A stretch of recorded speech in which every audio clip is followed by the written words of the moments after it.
evening, everybody. Welcome to another edition of Inside the Pigskin. My name is Scott Morganroth, Motor City Badmouth. Glad to have everybody with us.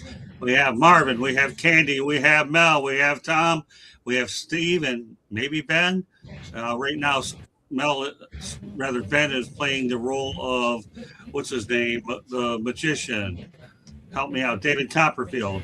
Sometimes he's in, sometimes he's out, and we'll see when he appears. All right, David, you got a little bit of pub today. Let's get to the agenda. A very busy one today, and one that Stephen Wright show is definitely going to be engaging, whether he likes it or not. And I can only imagine the animation that's going to come out of him. We'll talk about his favorite running back. Saquon Barkley missed every regular season bonus a year after he hit every contract incentive in the first season of a 3-year, $37 million deal. Barkley ended up reaching none of those in the regular season, and he wasn't able to hit them this postseason either, as the Eagles lost to the 49ers 23-19.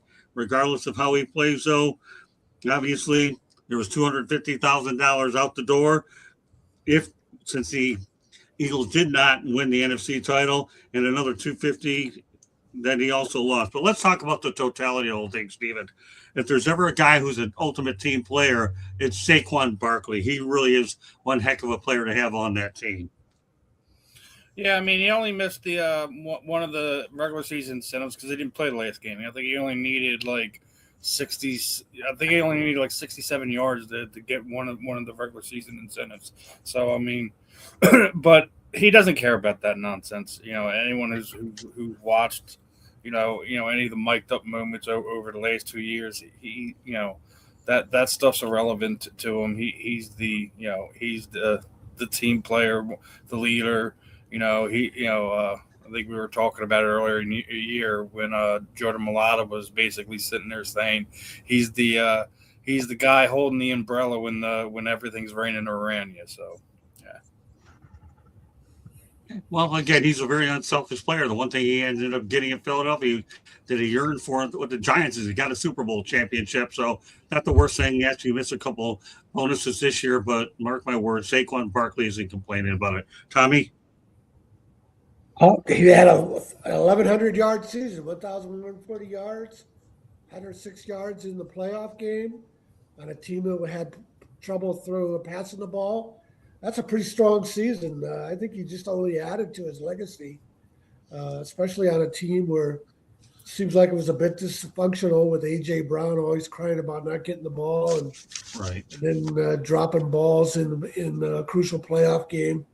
Saquon was probably the most consistent player on the team. Great season, in the way I see it.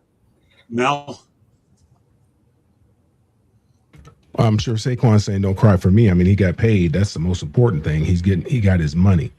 The other thing, the running game, and Marvin can attest to this. There's a lot of things that have to go right in order for a running back to be successful in the running game. A lot of things have to go right as far as the blocking schemes are concerned. I mean, he is very dependent upon his offensive line. The offensive line is not playing together as a unit. There's no continuity in that unit. He's going to be able to have the same necessity last year. And remember, they had a different offensive coordinator. Just because you run the same plays doesn't mean you're going to get the same results with a different offensive coordinator. Now, there's a certain attention to detail that you have to have in order to perform at the level in which they performed at. And they performed last year at a very, very high level. And this year, they didn't perform at a very high level. Saquon Barkley is no different this year than he was last year. Just not getting the offensive line, the continuity in the offense as a whole just wasn't there. And obviously, because of those issues, and obviously it's going to reflect on his numbers as well. But again, he got paid, so don't cry for him. I'm sure he's saying, "Don't cry for me." He's straight. Candy? When you come off a year where you had 2,005 yards rushing, it's hard to compete. I mean, it's hard to maintain that level all the time. And let's face it, all the teams were gunning for Philadelphia. So that made it even harder. Yes, offensive line was banged up at times, and that doesn't help a running back. So I don't put this all on Saquon. He's such a good down to earth character that, I mean, we talked to him last year. at the Super Bowl. Really great guy. Still over 1,000 yards rushing. Nothing to sneeze about. Great season for him. But yes, the team fell short.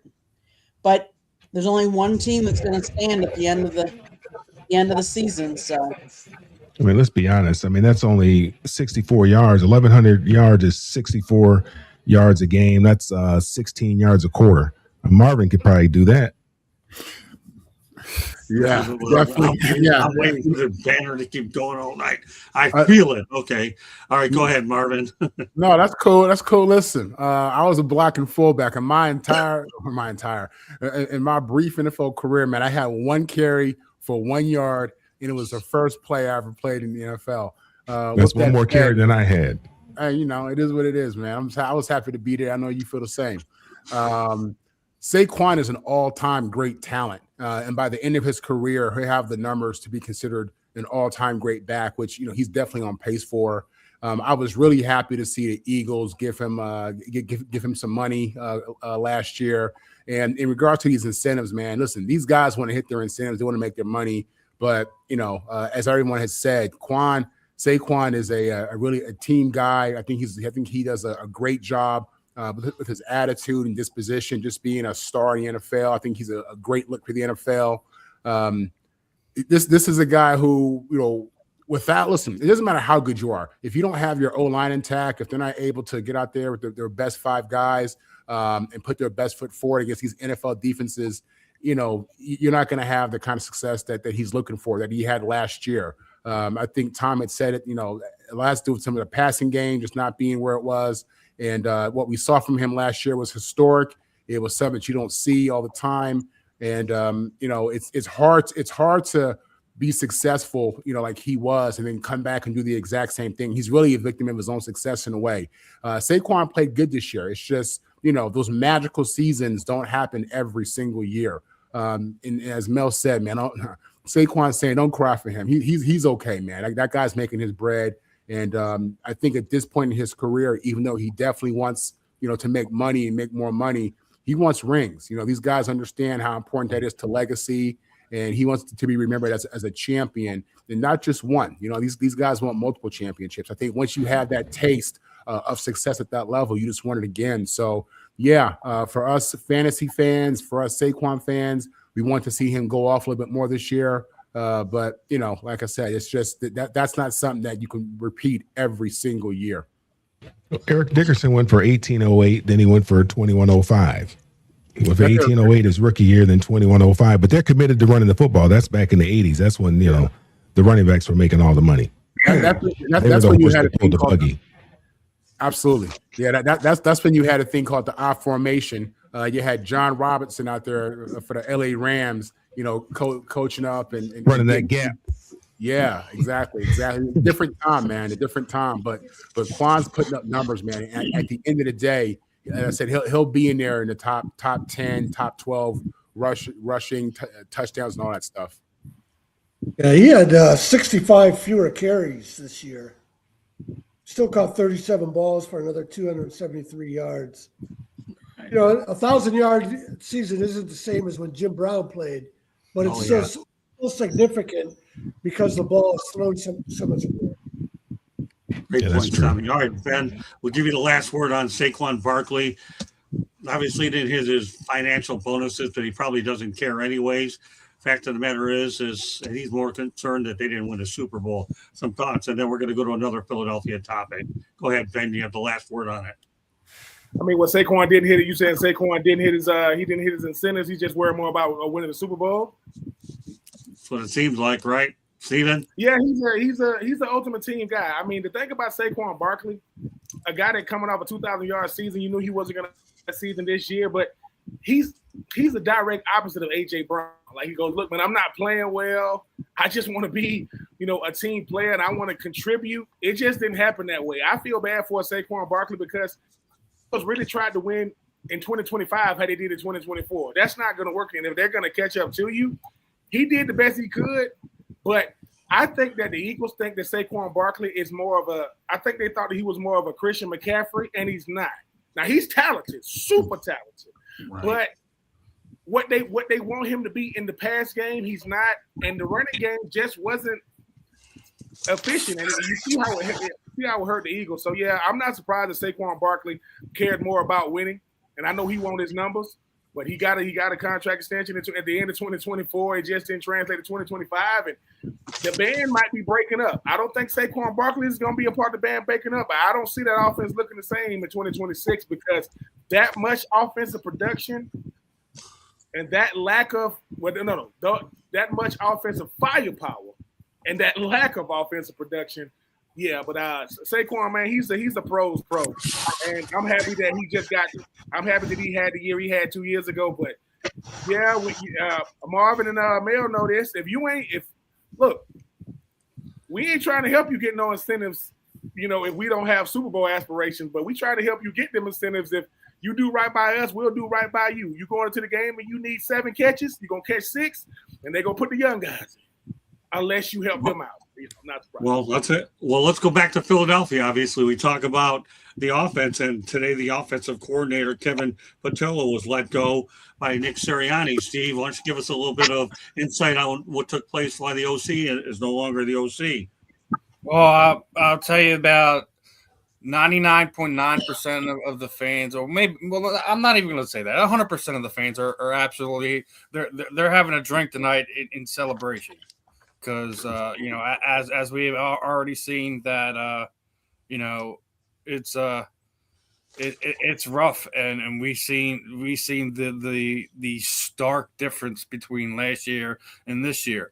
Yes, there were some injuries on the offensive line, but the scheme has just been off. AJ Brown was extremely upset about how everything was going. Even the Super Bowl year, there was times where AJ there was things that was rubbing him the wrong way, but it was also because it was a run centric offense. We were barely seeing 30 attempts, as it were, and then Kevin Pattillo just didn't do himself any favors with it in any way, shape, or form. He was talking to Ryan Fitzpatrick, talking about a few weeks ago, talking about how he just gets unfairly judged. But then when you look at, what was it? Former Eagles wide receiver Jason Avant was breaking it down, and it was just basically he was running the same 4 plays over and over again, as far as what the passing schemes were. You can't do that in the NFL. You have Dan Orlovsky breaking it down, and he basically was sitting there saying it was a copy and paste offense. So when you're looking at how it all is being broken down, it was just he was absolutely an inept, underprepared offensive coordinator, and I think that was part of the reasons why you see an AJ Brown being so disjointed as he was compared to last season. I mean, he's a wide receiver; he wants to get his, but as we were talking about, he also had some key drops, and there was plays during the season, not even during the playoffs, where there'd be Jalen throw him go balls, he just stopped. So like there was a lot of miscommunication, and I think it started with the coaching. So when you have the star power that you have on that offense, and then you don't perform. Yeah, you had 2,000-yard receivers. Yeah, you had a 1,000-yard running back. But Jalen Hurts had the most passing touchdowns that he had in his career. Yeah, you had Dallas Goedert. He had a set a team record for receiving touchdowns for a tight end. That's all well and good, but if you don't perform in the moment you need to perform, somebody's got to pay for it. And you could sit there and say that he may be the scapegoat. That might be true, but I also think that it also plays a part in you lose your offensive coordinator, you win the Super Bowl, you have very limited options on guys you could bring in. So what happened? And go back and look at this. Every time that Jalen and Nick Sirianni, when they've lost their offensive coordinator and they hired within the following season, it has been a mess.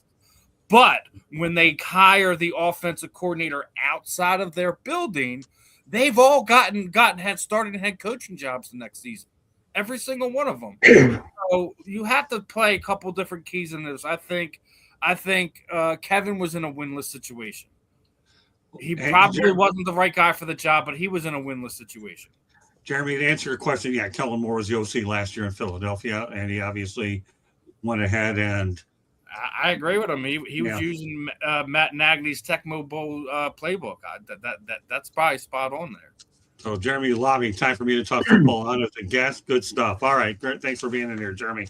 All right, let's go to our featured topic of the night after everybody else can talk about this. All right, Ben, some thoughts about Kevin Patullo no longer in charge of the offense.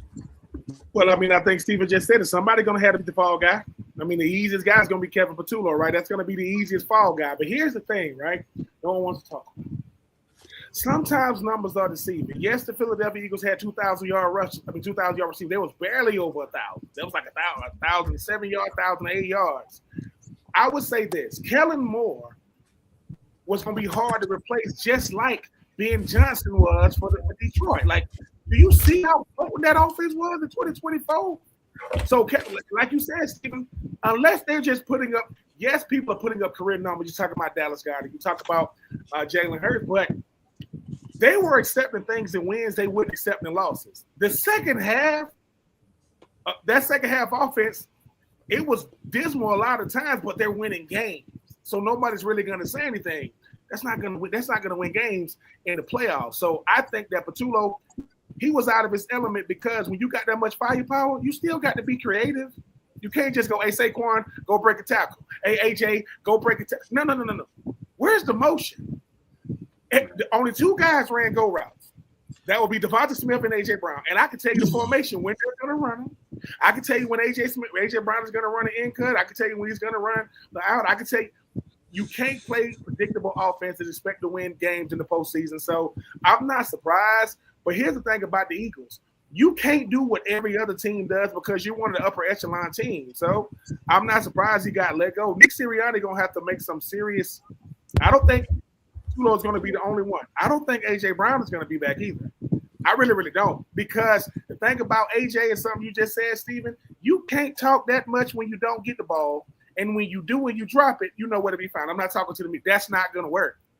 And I do think the Eagles are going to be a team to deal with moving forward. But you got to make the right decision, not a decision. Bad teams make decisions. That's why that's why you got coaching changes all over the freaking place. Now everybody want Mike Tomlin. Hey, Mike, man, you come down to Atlanta, man, we'll do you right. I'm just saying, it's in the dome. Just think about it. But I just think that Patullo knew that he was probably going to be one and done because when you're on a team that matters, everything you do matters. And everything you don't do matters as well. So it ain't Patullo you got to worry about. Who's going to be the guy? If Mike McDaniel become the offensive coordinator for the Eagles, I'm not watching football next year. I'm not watching it because what he can do with those weapons would be dangerous, people. So we'll see what happens, but I'm not surprised that somebody's going to be the fall guy. 48 million reasons to keep A.J. Brown unless you want 25 million. People don't care about cap hits. If they got Howie Roseman. He is Houdini. If anybody can find a way to flip that money, the Eagles need to hit a home run with the new OC. Yeah, I think they do, but I'm not surprised that Patullo is gone. I would love to say, oh my God, they got rid of the OC. What? I mean, the Falcons got rid of their GM and they freaking head coach. Problem is, it's a year too freaking late. It's a year too late. Terry Fontenot. Anyway, don't get me started. We're talking about good teams, not irrelevant teams. So I'm not surprised that he's gone.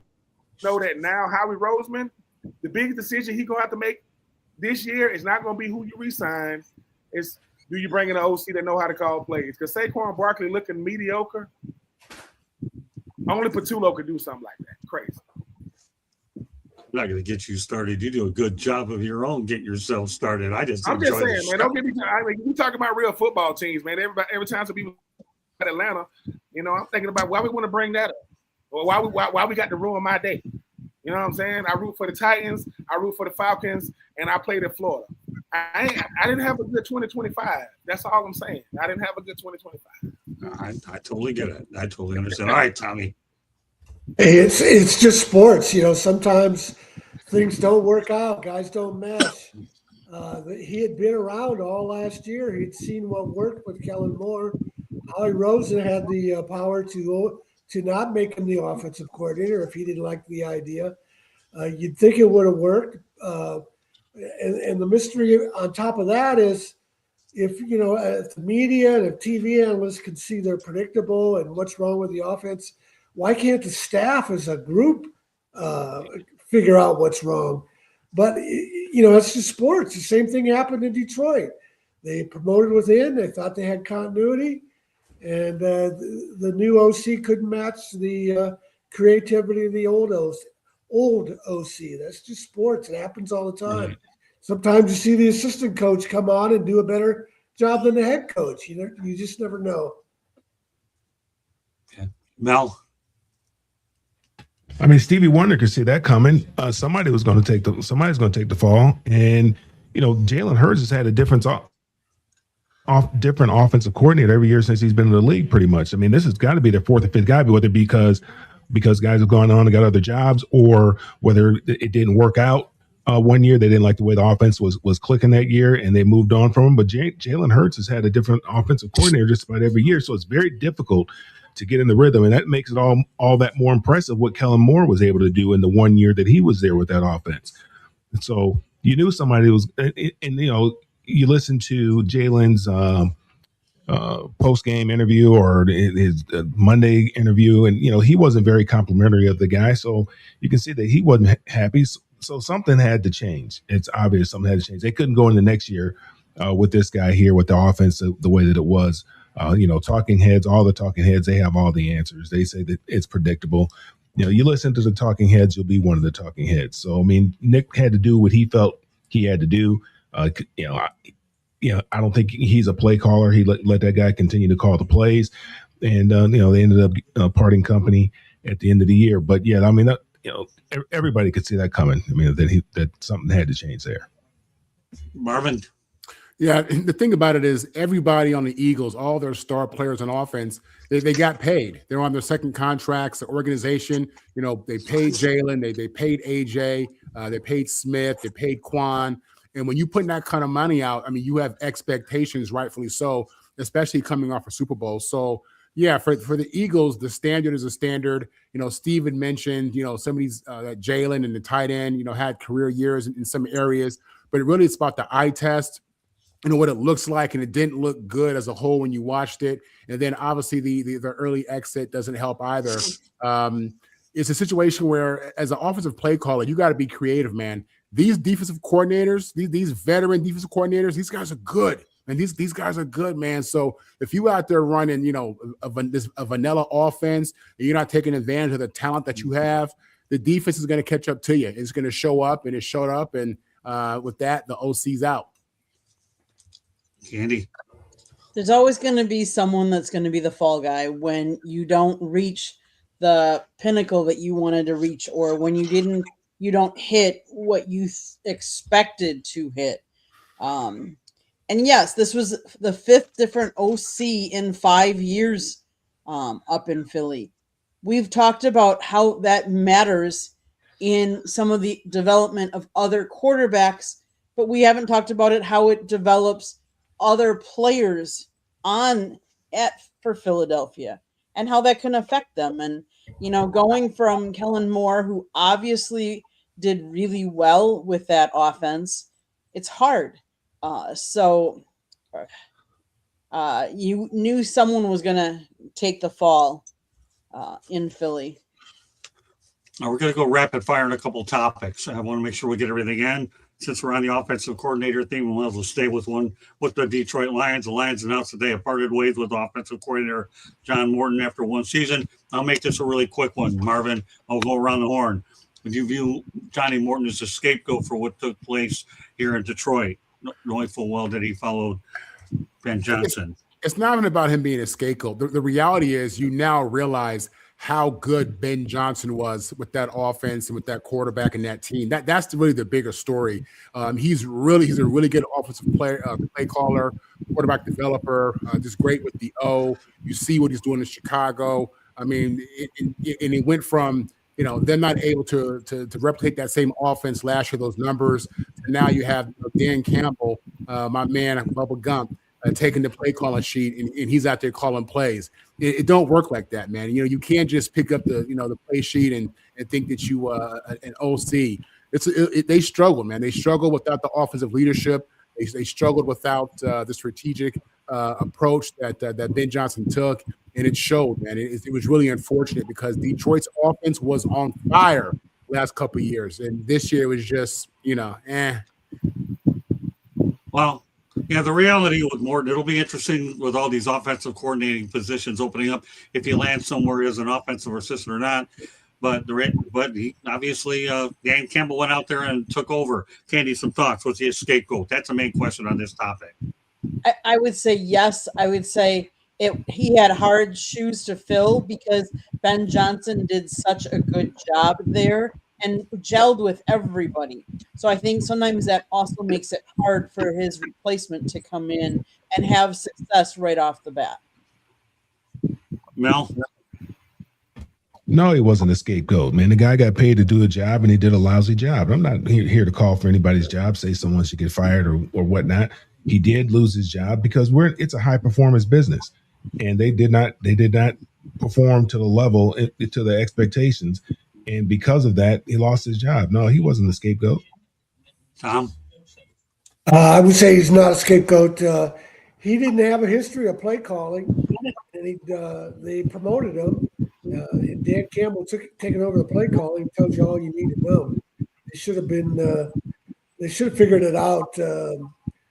They gambled on him, and it didn't work out. And then it didn't help that the offensive line was just porous with all their injuries they had.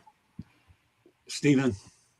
No scapegoat. I mean, if anything, he's the victim of blind loyalty, getting thrusted into that position that just he wasn't fit for. We were just talking about this, so not a scapegoat.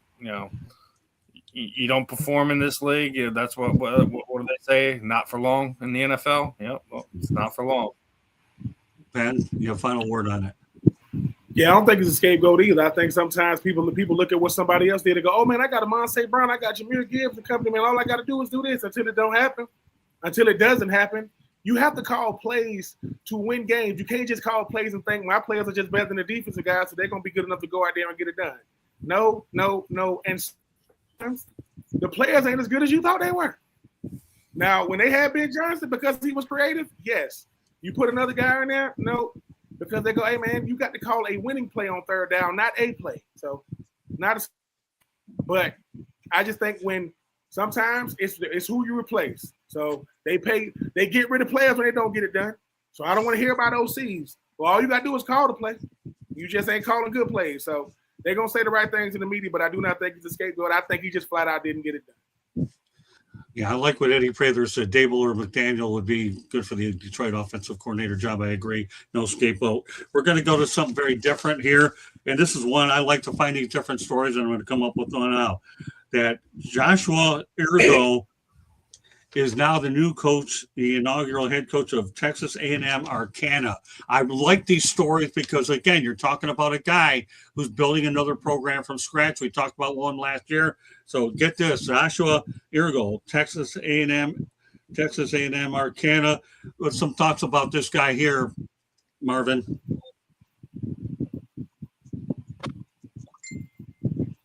Marvin, you're on mute, Marvin. You're on mute. Okay. I like to see these smaller programs, try to jump in the mix and become relevant. I think the state of Texas has a bunch of talent. I don't know what they're going to do in regards to NIL, but these situations are definitely uphill battles at these smaller schools. We'll see. Again, he'll have a pool of talent in the state of Texas as they produce a lot of NFL draft picks and NFL players. So we'll see what he can do with that. Candy. He's an American football coach, former player. They begin play in 2027.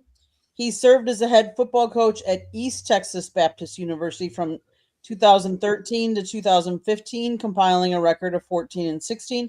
In 2015, he led his East Texas Baptist team to the American Southwest Conference Championship and was named ASC Coach of the Year. So obviously he can, he can coach, and let's see what they can do. Like Marvin said, it depends on NIL and what all he can do as far as, but he's in a good state to recruit. Ben? This is the Kurt Signetti effect. You see what's going on in Indiana, people thinking, man, I'm telling you, you getting the right money in here. Now I'm pretty sure he's going to be getting put out. Indiana got a bunch of grown men. We're talking about average age of 23. But teams are saying, man, why don't people know about us? Because we ain't a football team. You do the football team got to be good? Nope, the football team has to play on Saturday. And let's see what type of momentum we can build. To be a program starter, that says a lot. I mean, my nephew goes to Kennesaw State. Kennesaw State has been around since 2015. They are already in Conference USA in the second year, and they won it. So these Conference USAs and different conferences, you got a shot to be able to be in these conferences really, really quickly, depending on how well you play. So, yeah, and in the great state of Texas, you're going to have plenty of guys because guess what? There are going to be some guys in the portal who thought they were going to get money who going to realize, hey, man, do you want to come over here and play or do you want to sit in the portal? It ain't Texas. Yeah, I go to Texas A&M, Texarkana, but football is football. So I do think that because of what football means to these schools and what it means as far as revenue and exposure, I love when people try to throw their hat in the ring and say, let's try to see if we can make this thing jump because ain't but one team going to win it, right? And guess what? It ain't going to be Texas A&M. They're not going to win the Natty. So might as well go to Texas A&M, Texarkana. And guess what? Texarkana, Texas A&M, Texarkana, Texas A&M football trophy case, it looks the same. It looks the same. So I get which one you want to go to, but football is football. And maybe that's just me jumping at these Texas A&M fans. Yeah, gig them that. Yeah, baby, all that trash they was talking, what they saying now? Sitting on the couch. So Texas A&M, Texarkana, I will root for y'all, and I hope Texas A&M put them on the schedule, and I hope they beat them. Tell me how you really feel. You make me look like a genius when I come up with topics like this, Ben. You make me look really good because I look hard for some of this. I'm on here with Mel, Marv, Tom, and you talk about the Rose What's Miss Candy. No, man, I'm just saying. I mean, upstarts got to be something that we believe. If you believe in capitalism, quote, in the American dream, you got to like upstarts, man. Anybody can deal with the Fortune 500s. Give me these small businesses that runs America anyway. Give me those. That's what I did. That's why, because of you, the way you talk about them, I keep bringing them on. I like this reinforcement from people like you that get me these Texas A&M Arcanas and the other ones we come up with, and I'll look for another one next week. Mel, some thoughts about Arcana. Yeah, I got nothing. You didn't give us a whole lot on it. Are they a Division One? Are they Division One, or what division are they in? They play football in Texas. That's all you need to know. I understand, but what level of football? I mean, Division One, Division Two. What are they? Are they in the FBS, FCS? Where they at? Well, Rolls Royce, give him his answers. I'm looking. I'm just. It's fine if you don't, because I mean we're talking like we're talking about the coach Joshua Ergel, my man. He's taking this program and building it from scratch like every other new coach does these days. Yeah, I never heard of him, man. I got nothing. I'm sorry. Well, tonight you have. Yeah, tonight's first. I mean, when we saw it, I figured you'd give us something and I could go off of it, but I got nothing. That's all right. Candy's going to give you something to talk about, right, Candy? It said in 2025. The River Red Athletic Conference. The River Red Athletic Conference. I don't even know what that is, but let's do it. Go ahead, Candy. Give them something. In 2025, the university announced that it would be adding football, and play will begin with the 2027 season. Coinciding with the announcement, athletic director Ryan Wall announced that the Eagles will be moving to the Lone Star Conference at the NC2A Division II level, starting with the 26-27 academic year. The athletics department also entered a partnership with Red River Credit Union for the naming rights to the future football stadium. The stadium is planned to have a capacity of 6,000 and open in 2028. Division II, Mel. That's all you need to know. All right, go ahead. Yeah, that's great, man. Some more kids are going to get an opportunity to play football. There you go. That's a comment I need. Thank you. All right, Tom. Yeah, we talked about this last time about the school, I think in North Dakota, that, it brings, Right. it gives the school a name, brings it some attention. The other thing it does that I didn't mention last week was that it can also bring the community and the college together. A lot of places call it town and gown. So they're not opposing each other, they're working together. Right. They're one community instead of two separate communities.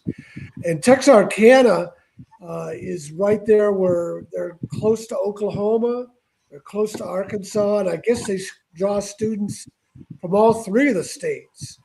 And so if anybody needs an identity to focus on, it's a school like that. And then the other thing is, who knows where this coach will end up?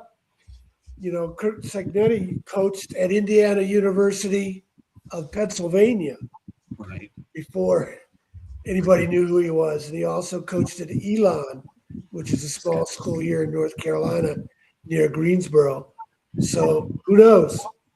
My college historian, Tom Shanahan. Great stuff. And I've driven through Texarkana before, so I knew about this. This would also intrigue me to put it on.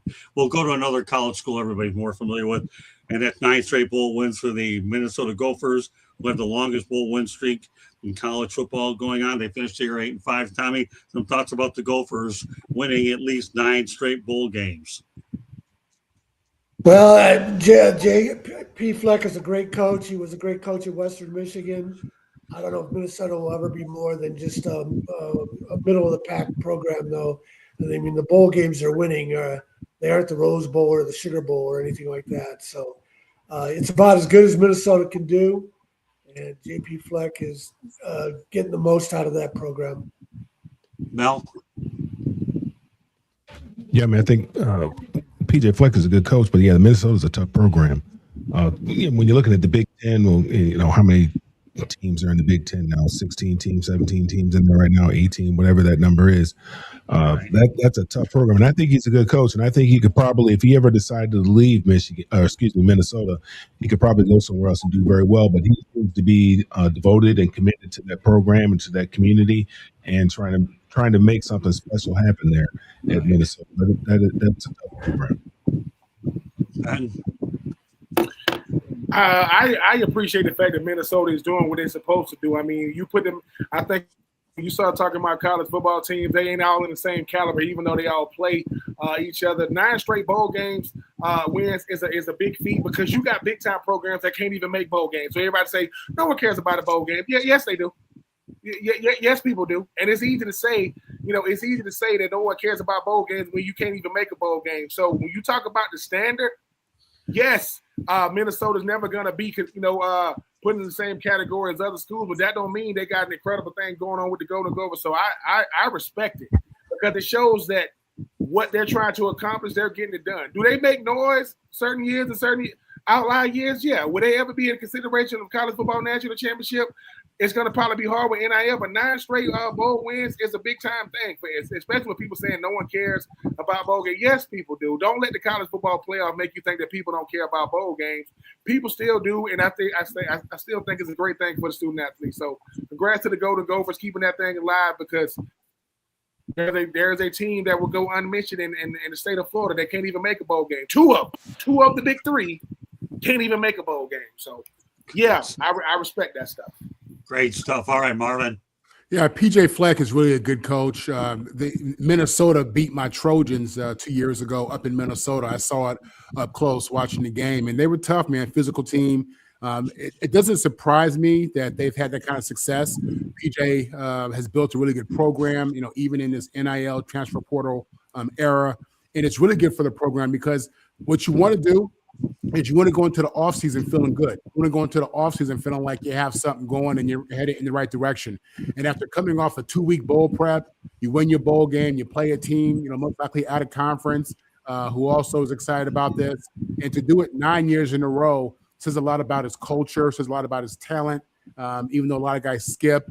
But, when you win consistently like he's doing at the end, winning those bowl games, that's a good thing, and it speaks to what you're building and what you got going on. So, yeah, for a team who will always struggle to get to the top of the Big Ten, they're a team who's relevant and a team who's real. And one of those teams, when you play them, you cannot sleep on them because they play hard and have some guys. So, yeah, it's a great feat, and let's see if they can do it 10 years in a row. Yeah, PJ Fleck has done a good job. Candy, obviously, you're from that part of the country. What are your thoughts about what they're doing up in Minnesota? So PJ Fleck is a really good coach. Let's face it, the Big Ten, as much as some people don't want to give credit to the Big Ten is a tough conference. They have some really good, obviously they have Ohio State. Now Indiana they have to compete with. UCLA. I'm sorry? UCLA. Yeah, we can't forget. Who's that? I I didn't hear. I don't know who that is. That's an alley-oop for me. I was helping her out. College. She was struggling. I was just helping her out. You were. Now, I will admit that Minnesota won the Rate Bowl this last year, the Duke's Mayo Bowl in January of last year, the Quick Lane Bowl, the Pinstripe Bowl, the Guaranteed Rate Bowl, the Outback Bowl, the Quick Lane Bowl, the Holiday Bowl, and the Quick Lane Bowl again. You can be 6-7 or 5-6 and go to a bowl game.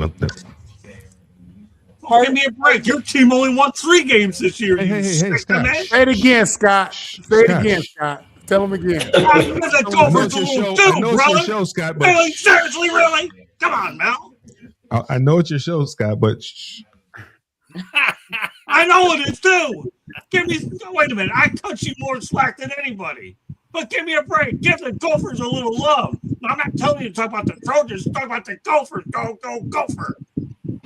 we'll put their record up there. All the years they've been playing football, I'll put UCLA's record up against theirs any day. Of course you would. What do you expect you to do? I mean, they play in the Rose Bowl. How many Heisman Trophy winners do they have over there at Minnesota? More than you. Don't worry about it. We're not talking about it. We're talking about I guarantee they don't have more than UCLA. Wait a minute, Mel. We're talking about a 9-game bowl streak. All right, so maybe they're not the cream of the crop. They might be part of the cream of the crap a little bit. We don't even care. They still won 9. Doesn't make any difference. I got nothing. I got nothing to hang my hat on. I got nothing to fight. I know you don't, especially this year. I'm fighting with my arms behind my back. But guess what? We'll be back. 2026. This is our year. It's okay. I'm not saying the Gophers are down. Cowboys fan. Next year, it's our year. Next year. Yeah. You got to show that you and Marvin can go at it every Saturday and beat each other up like two people with clubs about USC, UCLA. Give the Gophers their due. Respect. That's all. Respect. All right, well, that's good enough out of you tonight anyways. All right.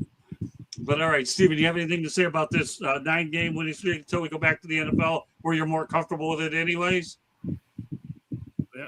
The only thing I know about Minnesota is that Bronco Nagurski played for him. Other than that, well, that's good enough coming out of you. I mean, they might as well be on the same wavelength as UCLA. We don't know who. Big Hurt, I think, played there. Dave Winfield, I think, went to Minnesota.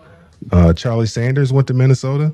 More importantly, now you're talking good about There you go, Tony Dungy. There you go. Well, there you go. All right, now you're getting in the ballpark now, brother. Tony Dungy, Bronco Nagurski, coming from a guy who knows less about college football than anybody came up with that name anyways.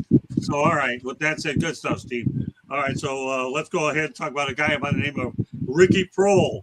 Everybody heard about him, the former NFL wide receiver and assistant coach of the name, head coach of the St. Louis Battlehawks. Give it to us tonight. We're talking about these other teams here, the Battlehawks. We're talking about Texarkana. This is Inside the Pigskin, everybody. We talk about it all. No Canadian Football League. Sorry for people north of the border, right? But he's going to be going to United Football League. Some thoughts about the hire, Marvin. I love it. Ricky was a really good receiver in the NFL. I remember him when he was with the Rams, I believe.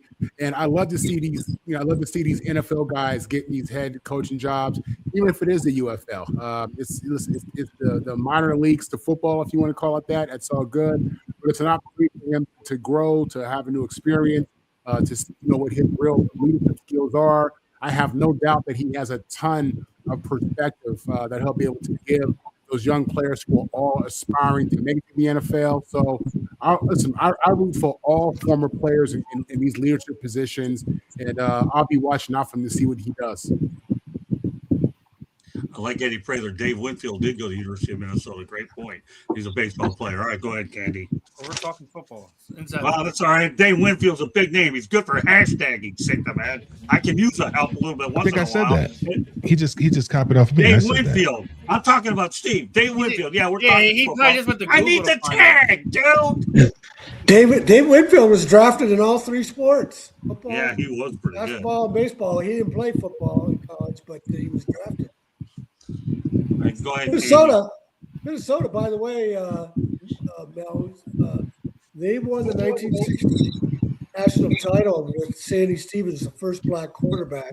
The next year, they played UCLA in the Rose Bowl when UCLA's 8 black players threatened to boycott because Bear Bryant was working a backroom deal to sneak into the Rose Bowl in place of the Big Ten. And Jim Murray blew that up on him because he wrote about the UCLA black players. And Sandy Stevens came out and played in his second straight Rose Bowl. Did they win? Yeah, they beat UCLA. The previous year, they had lost to Washington. But back in those days, Thought the story had a happy ending. Yeah, your happy ending is UCLA Nah. back down the Rose Bowl in Alabama. Bear Bryant, Bear Bryant's supposed to be this grandfatherly guy. Thanks for Not that. in Tom. that case. Appreciate No, you that. can't always have a happy ending. All right, who did I leave off on this one? Go ahead, Candy. As a player, Richard Kroll was a wide receiver in the NFL for 17 seasons with Phoenix/Arizona Cardinals, Seattle Seahawks, Chicago Bears, St. Louis Rams, Carolina Panthers, and Indianapolis Colts. He played in 4 Super Bowls and won 2, one with the Rams and one with the Colts. He's originally from the Bronx. He went to high school in New Jersey, college at Wake Forest. He was in the NFL draft in 1990, the 3rd round, the 58th pick overall. He's been coaching. He was an offensive assistant for the Panthers 2011 to 12, a wide receivers coach from 2013 to 2016, and then now he was a wide receivers coach with St. Louis Battlehawks in 2023, and now he's been hired as the head coach. So he has a resume. He's been around football a long time. So good luck to him in his new job. Hey, who's left on this topic? Ben? Yeah, I'm happy for Ricky Prohl. I mean, he seems to be a guy that loves development. These head coaches that get these jobs in the UFL or really care about development. He replaces a friend of mine, man, Anthony Beck. We used to live neighborhoods right beside each other right there in Tampa. Even though he played for Tampa, I played for Tampa. Anthony get to go back to Florida. I think he's the head coach of Orlando now. And Ricky Prohl played 17 years in the league. I mean, he was a part of the greatest show on turf. He knows football, and he was. As Candy said, he was on that Battlehawks staff, and when Anthony Beck moved on to Orlando, they named him the head coach. So I'm happy for him. And if you are an assistant coach as a former player, everybody wants to be a head coach, and I think sometimes people think it's got to be in the NFL, got to be in college. No, I want to know how I look running a team. The UFL does a great job of helping players develop, either players that never got a shot in the NFL coming out of the draft, or players that kind of got cut in the NFL trying to get back in the league. So I'm happy for Ricky Prohl. And for what I hear about him, the guys he's coaching the league, he really knows his X's and O's. He really understands, how to get things done. And like I said, I was really happy for Anthony Beck when he became the head coach of the Blackhawks. And then now he's getting replaced by a guy he brought on his staff. That's got to feel good for Anthony. Now Anthony and Ricky Prohl get to compete against each other. So congrats to both gentlemen. And hopefully Ricky Prohl, he's ready for this head coaching gig. And like I said, coaching a side of the football or a position in football is not the same as running a team. I'm pretty sure he's gonna be picking Anthony Beck's brain a lot, even though they got to compete against each other this year. Great stuff, Ben. Okay. Josh Allen wins his first round playoff game in his NFL career. All right, we're gonna go rapid fire on this one. Glad to see it, Marvin. Yeah, definitely. Listen, the Bills hadn't won a road playoff game in years, and the reality is they went into Jacksonville, tough Jacksonville defense. Jacksonville offense was on fire. A lot of people thought this might be the year for Jacksonville. But no, Josh Allen went in there, played a great game. He did what MVPs do, and he's just really adding his name to the list of just clutch quarterbacks, all-time great quarterbacks. Obviously, he needs a Super Bowl to really get to that level. But when you win a game like this against Jacksonville, at Jacksonville, when Jacksonville's on fire, offense and defense, it's a big-time move, man, and it's only going to aid to increasing and making his legacy even greater. Candy? Josh Allen did what he needed to do to solidify himself as MVP for this game. Let's face it, he was injured. At one point they checked him out for a concussion. At another point he hit his hand on a helmet. Then he twisted his knee in that game. He did what he needed to keep the ball as long as he did near the end and to score, because this was a seesaw battle back and forth. And Jacksonville I believe they had the ball at the end, but they didn't have a lot of time left on the clock, and they just couldn't get where they needed to go. But seesaw battle, kudos to Josh Allen for coming up on top. They said that this is possibly his year because he doesn't have the roadblocks in front of him that he's always had before. So we'll see if that's true or not. Okay, Katie, go to the chat room, put some of those comments up, and we can all comment on them as we talk to this topic. Some thoughts, Mel, on this rapid fire about Allen finally getting that road win. Well, I mean, this is the year. If he's going to do it, if he's going to go all the way, this is the year. There's no Patrick Mahomes. There's no Lamar Jackson. There's no Joe Burrow. So this is the year for him to do it. I mean, he can't get bounced out by a young Trevor Lawrence. He can't get bounced out by the kid at New England. I can't think of his name right now. Drake May. I mean, this is the year for him to go all the way. So, and they don't have as many weapons in the passing game as they've had in the past, but I mean, they can run the football pretty well, and defensively, they're not as good as they used to be. So, I mean, he's going to have to be superhuman in order to make it happen. But it's great for him. It's great for him. But obviously, they still have a lot more football to play, and we'll see how it plays out. Okay, Tommy. Yeah, I think too much was made of them losing playoff games, and this was our first playoff win. Makes it sound like they never won a playoff game. Won a lot of playoff games, but then they were running into the future Super Bowl champions, Patrick Mahomes, and sometimes it took a dramatic comeback for Kansas City to get by Buffalo. So I think too much is made of that, and they aren't as good as they were in past years, mostly on defense. So it was a great win for Allen. I don't know how far they're going to go though because of their defense. Steven. I think the big thing is that Buffalo as a team prior to last weekend's playoff game hadn't won on the road 1992-93. That's kind of the big thing. Yes, the Allen teams had won playoff games. They were at home though, and as Tom and some of the other panel members have talked about, there's no Josh Allen, there's no Lamar Jackson, there's no Joe Burrow, but you still got that Denver defense and Bo Nix. They're going to have to get through. They're going to have to go to Denver to win. They're going to more than likely have to play on as the road dog from here on out if they continue to win over the next few weeks. So I think it's a big deal getting that first road win at under your belt too. Doing it with, as we're talking about, with not as many weapons. I think people are underestimating what Brandon Cooks has actually meant to Josh Allen since that late season pickup. So it's one of those things where this has to be his year with everything that's played out. We just watched my Eagles get washed out. I know a lot of people, they want to see the Rams go back or Seattle get another crack at it, or dare I even say the Bears that have a chance. I want to see the 49ers in Levi Stadium against Josh Allen and the Buffalo Bills in the Super Bowl. That's what I want to see moving forward. They still have to get through Denver, and I think that'll probably be their toughest test.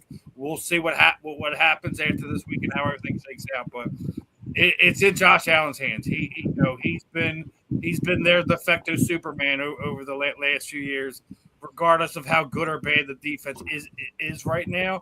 The way he's playing, it has to fall on him. This has to be the year he does it. I'd love to see the Bills do it and finally get over that hump.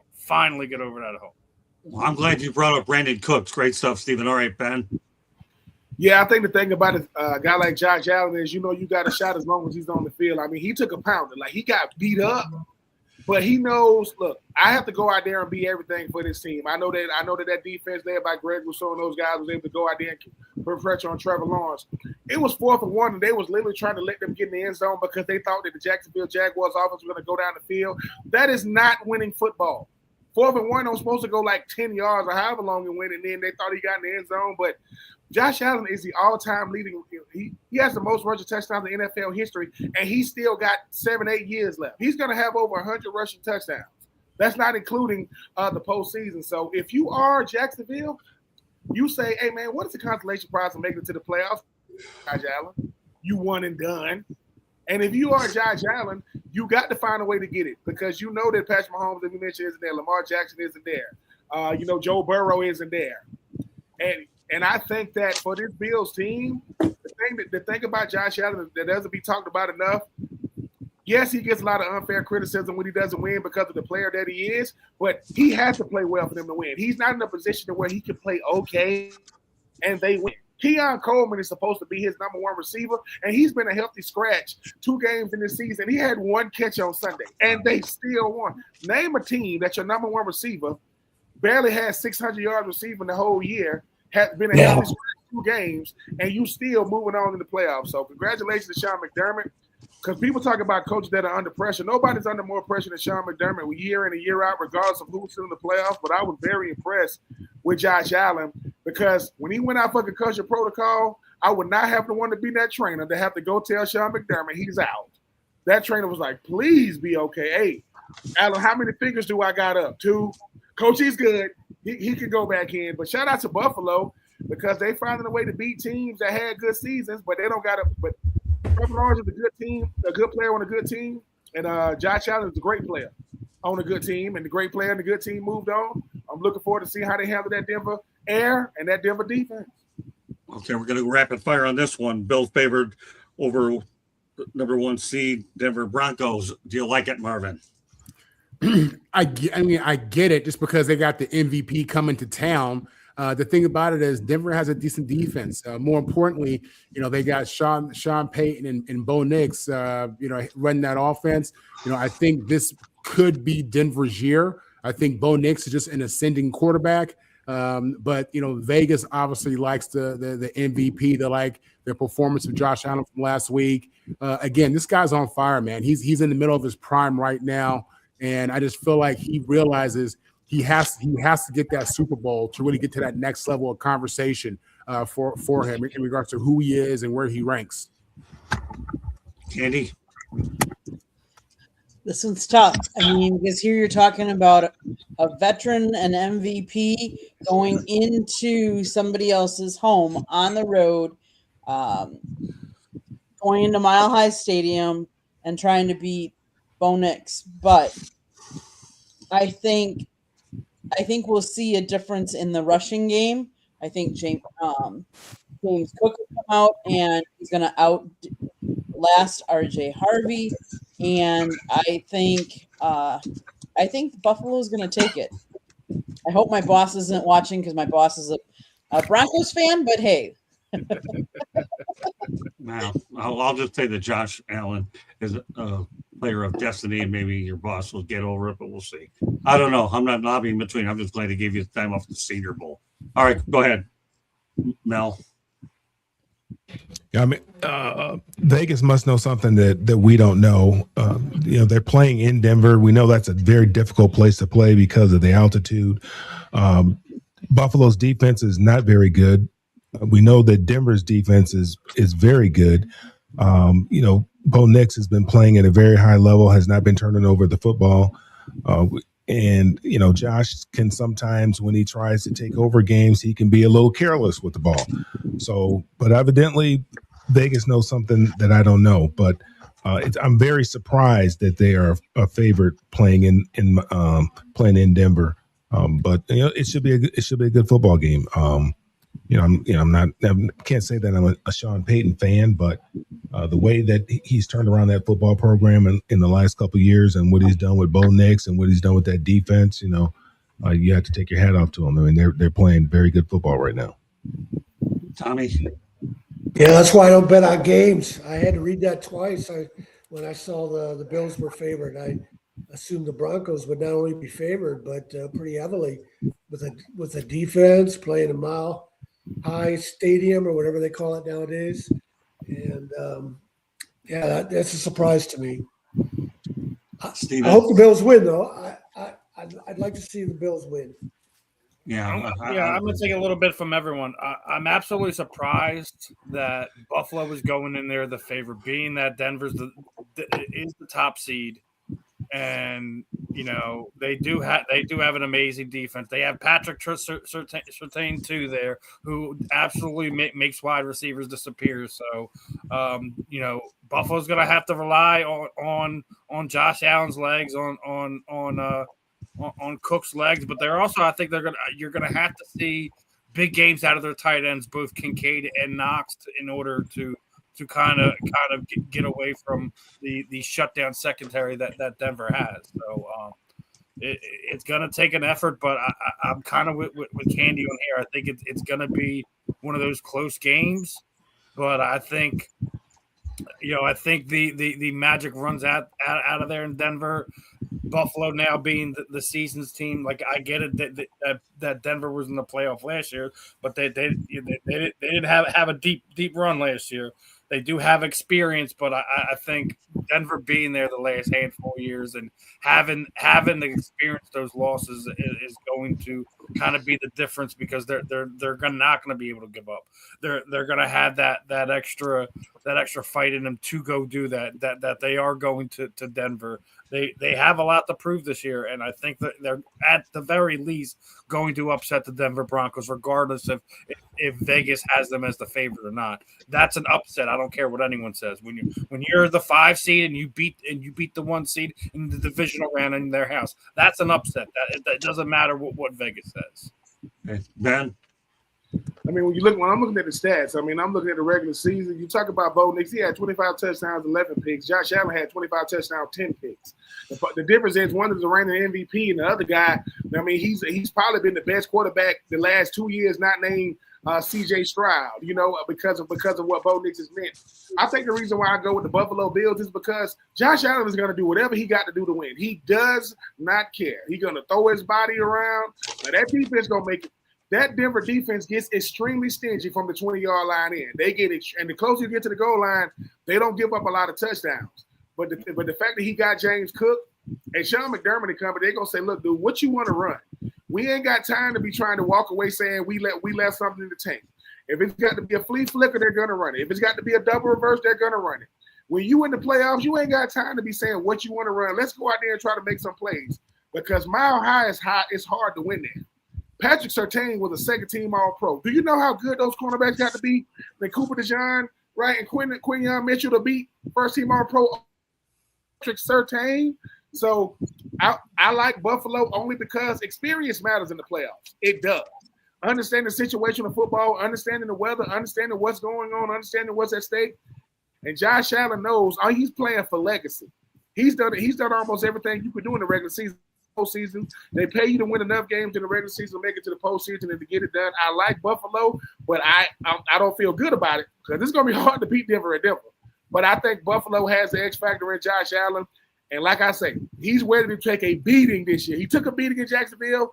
He might as well put on a lot of, he might as well, dip his body in some Epsom salt, take some pain medication, put on some Bengay. He going to need it all because they're going to hit him often and they're going to hit him hard. But I think his mind and body is built to deal with what he got to deal with to get to the Super Duper Bowl.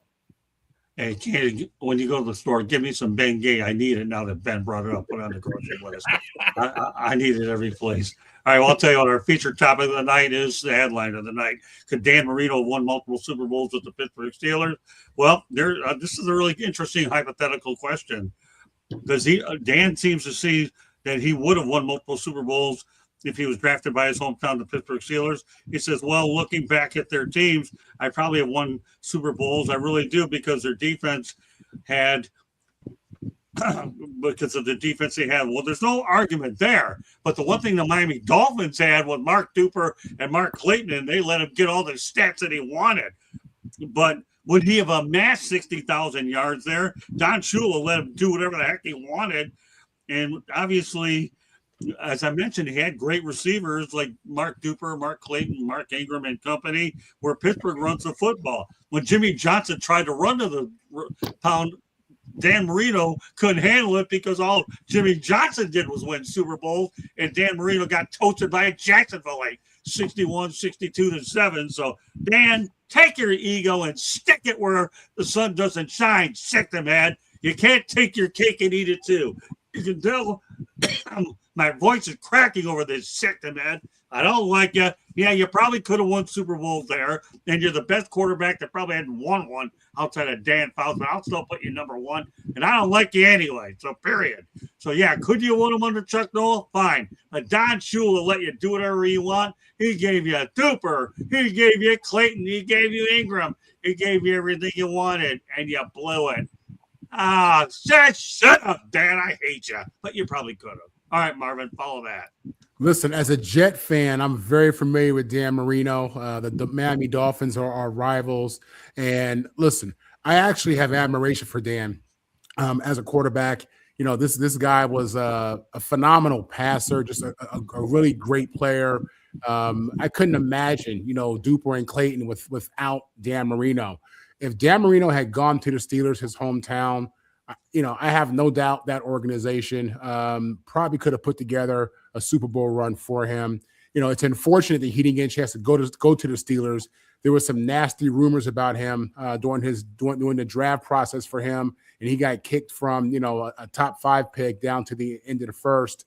But yeah, I understand what he's saying. I think that the combination of his talent and what the Steelers had going on could have been real. The Dolphins, when he was with the Dolphins, they went to the Super Bowl. They had some playoff runs. They ultimately never were able to get over that hump. But he is every quarterback's favorite quarterback. All the quarterbacks that came after him, they list him as their favorite quarterback. Man, he was smooth. Man, he had a rifle, a pure drop back passer. Much different than today's quarterbacks who are all they're all athletic. This guy was a drop back, stand up, and just let it rip. Seeing him in a Steeler uniform would have been classic. Well, I mean, all the other thing I'll say that can compliment Marino, that's hard for me to do it, is he had the quickest release I've ever seen. So, yeah, he didn't get sacked for sure. He had a great quick release. And I tell you, I wrote a story of Mark Clayton and Mark Duper, and they were great receivers. I mean, if you can't amass that many yards, yeah, I think he could have won Super Bowls there, but the Steelers didn't want him. And as a result, he didn't win one. You can sit there and look in the past all you want, Dan, just like your isotoner gloves. Who cares? I remember those. But the reality is you couldn't win with the Dolphins, and Don Shula let you do whatever you wanted offensively, and you got in the Hall of Fame despite your individualism. Period. Take your isotoner. Wow. And like Marvin said, don't get on my bad side like Dan Marino did. And I can tell lots of stories that I don't like this guy over at Super Bowl 33, but I don't have enough time, and I got to make sure Ben gets his 2 cents on this topic at least. All right, Ben, now you get your 2 cents in on this topic, because I know you have to skate out of here at 10. I would say no. I don't think he does win a Super Bowl with the Pittsburgh Steelers, because he wouldn't want to do it the Pittsburgh Steelers way. The thing about a guy like Dan Marino, I mean, listen, I love Dan Marino. I mean, Dan Marino was one of the best throwers of the football. But you know how easy to say I would have won one based on what they did without me? No, it don't go like that. Because you the guy that got to make it go. And the thing about the Pittsburgh Steelers is every time they win Super Bowls, people love Terry Bradshaw, not like Terry Bradshaw. He did it the way. Now, he had similarities to a Dan Marino, but he still, listen, at the quarterback position, you got to be willing to adjust who you are in order to go out there and win games. When you talk about throwers of the football, Dan Marino is going to be in that category. But you can't be given as much as he was given down there in Miami, not winning to say, well, if I was somewhere else, you know how many players can say that? Man, if I was somewhere else, man, I would have done this and I would have done that. No, because you still you. They still got to deal with you. And the thing about it is, when Terry Bradshaw was doing it, he didn't care about all them yards, but he had Starworth, he had Swan, right? And we talk about Franco Harris and those guys, that was beautiful football. The best quarterbacks in the world care about winning, and they care about adjusting what they do to win. Not, hey, I want my stats to look good, but I still want to win. So I don't know Dan Marino like that. I mean, I've heard some things about him, when I was in the NFL as far as like how he was. Yeah, you got them alpha male dominant type personalities, but the problem is Dan Marino is Phillip Rivers. They put up big time numbers. I'm talking about, but when you don't win it, people going like, well, why didn't they win? They ain't have no good players? No, they had good players. They ain't have no good coach? No, they had a good coach. Well, what was up? Hey man, I mean, sometimes the best you have doesn't mean you're gonna win it. So I don't like that. If I was with Pittsburgh, I would have won it. Nope. And the reason why I say nope is because the Rooney family understands this. Look, we want to draft players that are willing to adjust who they are, what they are for the betterment of the team, and look past it. They already got a Dan Marino. His name was Ben Roethlisberger. Check the numbers and the rings. So they did it with Bradshaw. Obviously, they did it, with Ben Roethlisberger. But I think it's good. I think it's good conversation to have, right? I think it's good conversation to have, right? But just because you say we would have won it with me, based off of what you did in Miami, so Miami is not this. Come on, Ben. The reality of the situation is Jimmy Johnson. Everything you're saying is what I just said a few minutes ago, Ben. Jimmy Johnson won a couple Super Bowls in Dallas, for God's sake. Dan, this is the formula to do it called a running game. Really? Seriously? Really? I know I'm not going to sleep now. Forget that nonsense. But the reality is this. Jimmy Johnson laid it to him on a silver platter. And Dan Marino, ego. And that's all there is to it. Ben, you're the Rolls Royce of that damn comment because that you did great called running the GFDA. Great minds think alike. Period. Am I loud tonight? Yeah, I don't care. We all can do. Listen, me, Mel, and Marvin can do shoulda, coulda, wouldas all day. Hey, man, you would have put me in this office right here, man. I'm trying to tell you, I would did this and I would did that. But we have to. Football. Look, you got to deal with the place that you at. Don't give me that. You know what? If I played for the Pittsburgh Steelers, we probably would have won 2 or 3 right now. And guess what? Pittsburgh Steelers' legacy is so great. No one cares about Dan Marino. That's how good they were in Pittsburgh. We had Terry Bradshaw. They had Ben Roethlisberger. And guess what? They haven't been good since they got rid of both of those guys.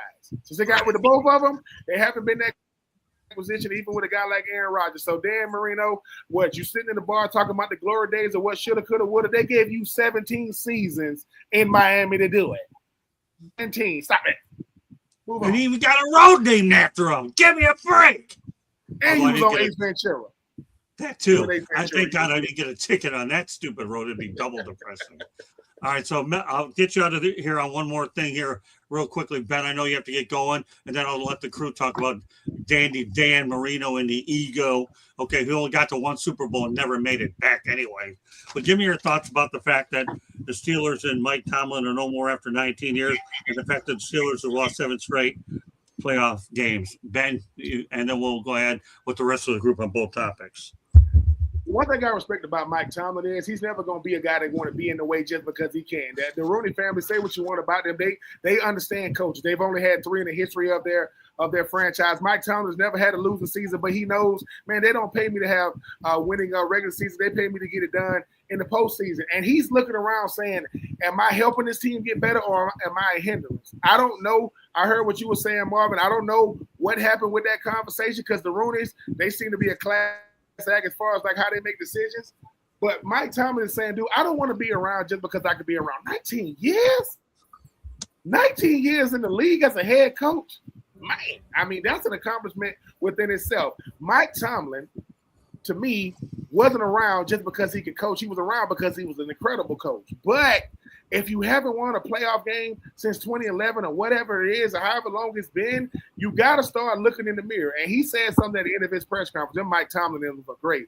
He said, look, man, he said, listen, it's not about what you say, man. It's about getting it done. We talk too much in our business. And I think he realizing that he got to explain himself too much. I don't know where he's going to land. Like I said, there's this real nice organization in Atlanta, Mike. If you want to get rid of them frigid temperatures to come inside the dome, we can talk about that another day. But I respect Mike Tomlin because he was an incredible coach for 19 years, and he gave it all he had. It's just he's starting to realize I don't know how to pick a quarterback. And I don't want to. And he don't try to live off who he was. He live off who he is. And I don't want to live off what I've done. I want to live off what I'm doing. And I wasn't getting it done, flat out. If a Baltimore kicker missing a kick is the reason why I'm winning, and it's not because we dominating on the field. 19 years, sometimes your message runs dry. Sometimes people respect you, but it ain't hitting the same way. I mean, you coach Joey Porter Jr., senior and junior. It's time to move on to greener pastures, and we'll see where he ends up. But I do respect the job that Mike Tomlin done since he came over as a defensive coordinator of Minnesota Vikings, on the strength and word of a one Tony Dungy. I'm always going to remember when he got hired. But to be in one spot for 19 years, when you got coaches getting hired and fired every 2 or 3 years, says a lot. But we'll see where he ends up. But it's going to send shockwaves. I still think the Baltimore Ravens are still the number one landing spot right now, but Pittsburgh is right there. I think Pittsburgh has jumped everybody else as the number one landing spot. But how do you replace 19 years of production? It's going to be hard to do it. But I just respect Mike Tomlin and the player he is, the player's coach he is, how he used to hold court. When you talk about them press conferences, man, I like the fact that he was answering these questions, but he's going to be missed. But he did it the right way. He didn't make no excuses. He is a Super Bowl champion. But if the best you got is picking a 42-year-old quarterback to take you back to the Super Bowl, it's time to move on, man. And I respect, like I said, I'm going to keep saying this. Aaron Rodgers was born in 83. I was born in 82. So I respect them early 80s babies. You already know what it is. But Aaron Rodgers belongs over here with us. He do not need to be out there. And he can't pick a quarterback. So we'll see. But I respect Mike Tomlin's entire career. And but he knows it's about Super Bowls, not regular season division championships. And 19 years is a long time. And he got to do some of the sports that's hard to do. When you get to walk away on your own terms without getting shown the door, that's hard to do. And he got to walk away on his own terms. We'll see what his next act is. All right, well, I'll tell you what your next act is right now, and that's let everybody know how they get a hold of you. We'll see you next Tuesday night. Listen, get a hold of me. I think I'm True Benjamin right now on X. I've been hacked 2 or 3 times. I don't know why people keep hacking me. I don't know why. And I'm on BH84 on X. Not X, but Instagram, Facebook. And like I said, man, tomorrow on the Fan in the End, I'm looking forward to my homie Steven telling me why his Eagles ain't moving on. I'm gonna say, look, man, it happens, man. Listen, Steven ain't used to losing, but Steven, listen, man, me and Marvin, man, we Jets Falcons fans, man. You don't know losing, no pain. Tell him. Y'all act like I didn't grow up with Rich Kotite as my head coach. Like, what are you talking about? Man, we had a coach that used to leave. I had a coach that used to leave 2 tickets for Elvis. That's what I had to deal with. I forgot Jerry Glanville used to do that. Oh, come on. Jerry Glanville's not a bad guy. All of you going to a Super Bowl, though. Our sideline used to have Evander Holyfield on it, MC Hammer on it, Whitney Houston on it. We wasn't winning no games, but that sideline was lit. It reminded me to tell you a great story about Jerry Glanville next week, okay, Ben? I'll tell you what, Ben, when you get off the line here, you send me a text when you get done. Out next week in the topics, give me your best Jerry Glanville story. You put that in a text message, I'm going to mention that next week on the show. Fair enough, Ben, if you can remember. Yes, sir. Tom, Steve, Mel, Marv, Miss Candy, it is truly humbling to share these airways with you guys, man. I'm here as long as they allow it. And Mel and Marv, y'all are the greatest thing to happen to each other. When Bell come over to what's up with you, Marv? I love it. I am here for it every single day. But if you think you're gonna pair me with a Georgia Bulldog, that's not gonna happen. We're not gonna do right. Oh no! But your homework assignment is send me that text message when you get done, so I can tell you that story. It's a great story, man. I'm gonna send it from Elvis. The teacher's gonna break the ruler out. You what? Huh? I'm gonna send it as Elvis Presley. You got me. Just send me that text. Would you have a great night? And we'll see you next Tuesday. Thanks, man. All right, take it easy, Ben. Send me that text. All right, Ben. All right, so let's continue the theme here as we were before. I want to make sure we got their thoughts in there. So where were we now that he threw me? Dan Marino. Dan Marino. All right, Candy. Now you told to give me your thoughts real quickly about Dan Marino. What could have been, what should have been, or what wasn't. He played for the Miami Dolphins for 17 years. I mean, that's a long time. Obviously, he's best remembered for his quick release, his powerful arm. He became the consistent postseason contenders, leading them to the playoffs 10 times and 1 Super Bowl appearance, although the title victory ultimately eluded him during his career. He's considered to be one of the greatest players to never win a Super Bowl and had the most career victories of quarterbacks not to win a title at 155. And that's where I'll leave it. Okay, well, let Marvin pick it up. Yeah, in regards to Marino, like I was saying, I mean, he's one of the greatest of all time. I'm very familiar with him as a Jet fan, and I grew to have admiration for Dan. My first NFL game ever was against Dan Marino and Jimmy Johnson and Jason Taylor, and I remember coming out there and just being against my first game. So I'm a little bit in awe of the fact that it's Dan Marino, and I was in the 4th and 5th grade watching this guy play. And he was awesome, man. He was an awesome player. He had a phenomenal career. It really is unfortunate that somebody as good as he was didn't get a championship. I'm a diehard Jet fan, but I love the game. And I love our great players. So in regards to Dan Marino, in Pittsburgh, like I said, I'll say it was possible for him to get a championship out there just because he is who he is. And he probably would have benefited from more of a run game, more of a run-based offense. But it is what it is. He didn't get it done. He'll go down as one of the best of all time. But one of the best of all time with an asterisk because he doesn't have the ring. You want me to speak on Tomlin as well? Yeah, you might as well go ahead. Let's get them both. Yeah, listen, it really broke my heart today to see Mike Tomlin leave. The NFL, I mean, the game has really evolved and changed. You know what I'm saying? When I was in the NFL in 1999, every team needed to have a fullback back then. You probably had half the league had fullbacks, half the league didn't have fullbacks, okay? And it was just a different game. This was way before the concussion and the hits to the head and all that stuff. This is when the game was raw. Mike Tomlin is a raw dude to me. I think he's an old school coach. I'm not saying he's not for the safety and all that stuff, but he has an old school mentality. And you get that, like Ben was saying, just from what he was doing at the podium. His post-game news conferences were phenomenal. He'd get straight to the point. He'd tell you what it is. He'd give you a different perspective. He'd always say it a little bit differently. And we all appreciated that, because he was a hard-nosed coach. He was everything that the Steelers head coach should have been and should be. And I loved it. And you don't see a lot of these guys anymore like him. He's an old school dude with an old school approach. Nowadays, you got the Sean McVays and the LaFleurs and all the offensive gurus, and the game has evolved to 11 personnel, no fullback, a bunch of receivers, and the Steelers were doing that too on Mike T. But still, at his core, he was a hardcore dude, man, and he will definitely be missed for sure by Steeler fans who could appreciate him, but football fans all around. Who had love for his approach like I did. It's really, to me, unless he comes back, which I hope he does at some point with a team, it's really a loss for the NFL and a loss for NFL fans that he's out the game. Great points, Marvin. All right, Katie, give me your 2 cents in rapid fire format about, obviously, Mike Tomlin. Mike Tomlin coached for 19 years. He led them to 13 playoff appearances. That means they only missed in 6. How many teams have never made it to the playoffs or never made it to the Super Bowl?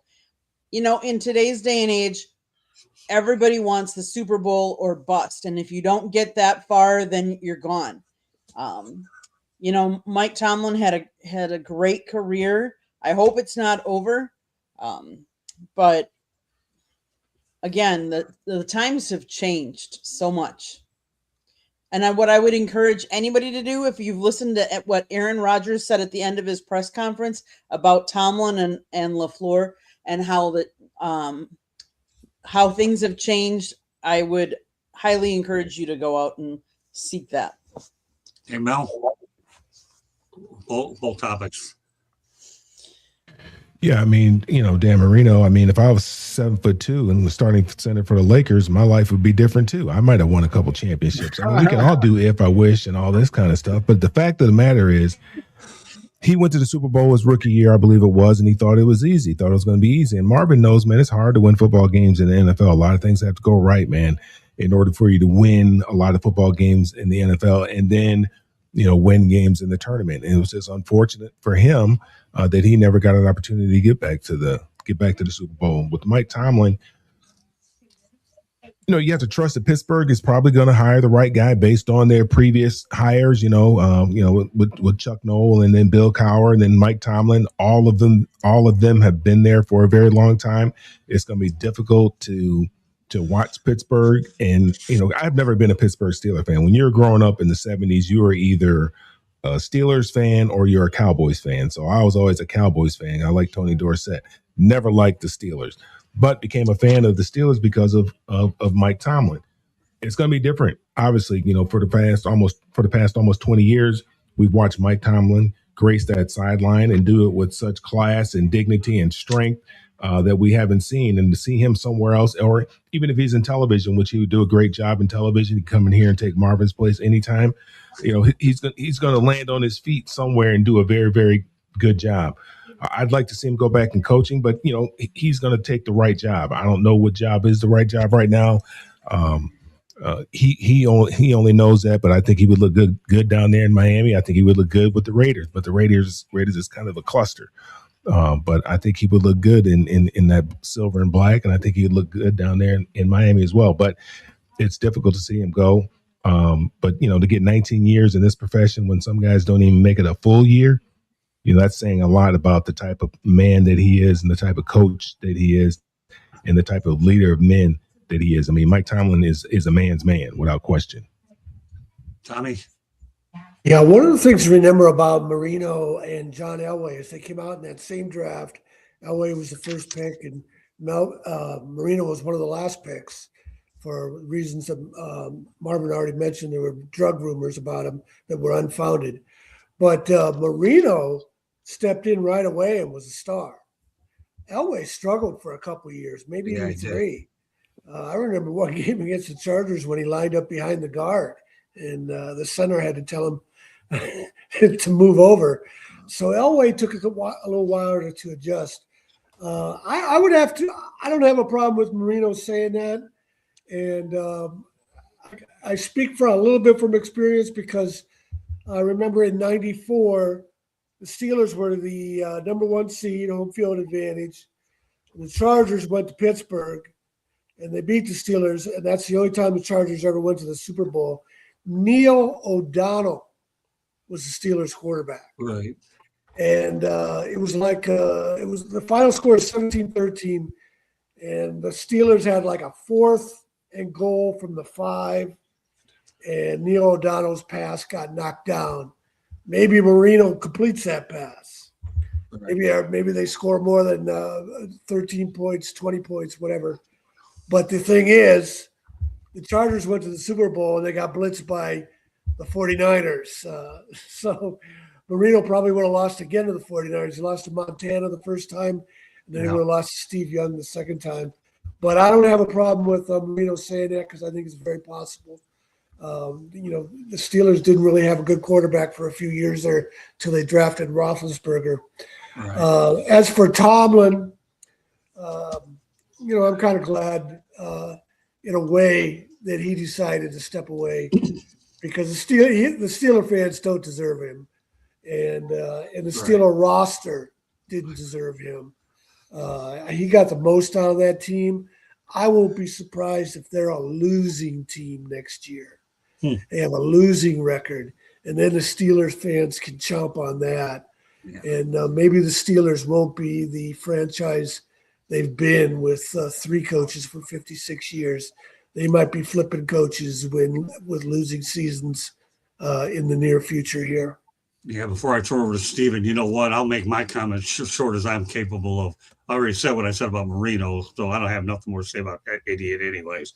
But Tomlin, they're gonna be looking at possibly losing seasons. Life is going to be tough after Tomlin. All right, Steven.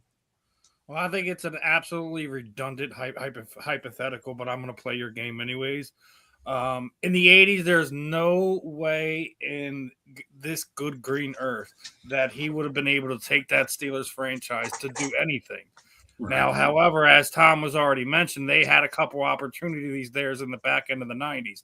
I do believe with those early to mid '90s Steelers that he'd have been able to put something together. We're still talking hypotheticals here because he didn't have a wide receiver core. They didn't even get a running back in there until Jerome Bettis that they had since Franco Harris.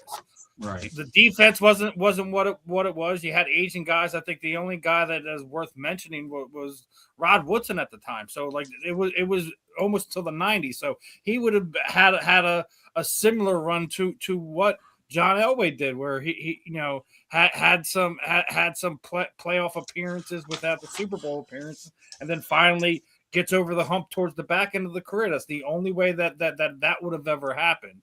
But it's a ridiculous hypothetical in my opinion, but I get where Dan's coming from because it's his hometown. It's where if you would take everything aside, I guarantee you he would tell you right now he would trade a lot of those stats for potential Super Bowl wins in his backyard in Pittsburgh. Okay. But now we go on to Mike Tomlin, and it's going to be hard to replace what the Pittsburgh Steelers organization has done, going from Noel to Cowher to Tomlin. Right. You have three coaches that I think they're all three of them are above 150 career wins. That's nothing to sneeze at. It's not. And I agree with Tom here. They're in trouble.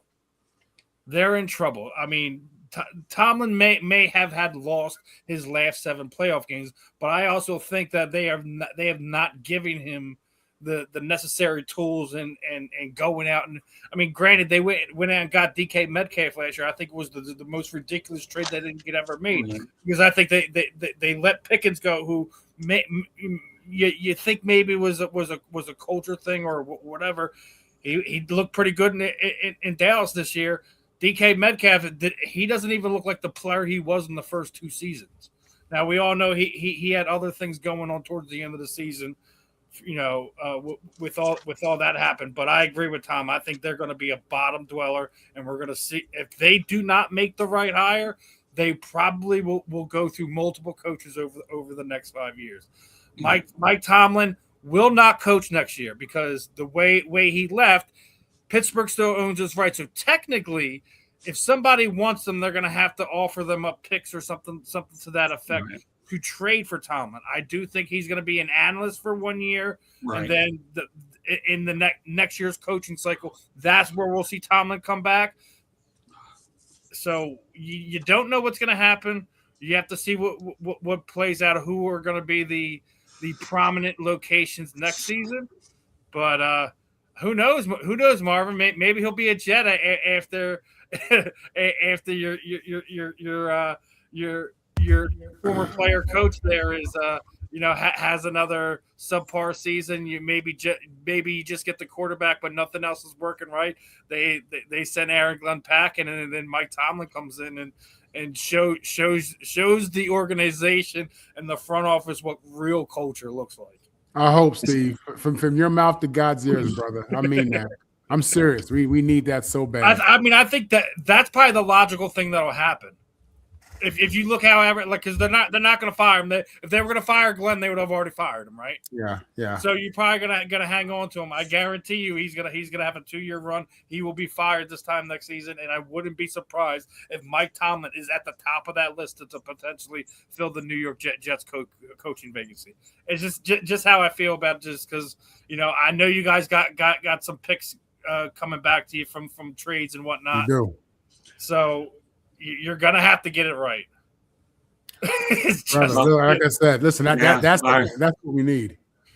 Yeah. Well, we'll see if they do. All right. Well, I'll tell you one thing.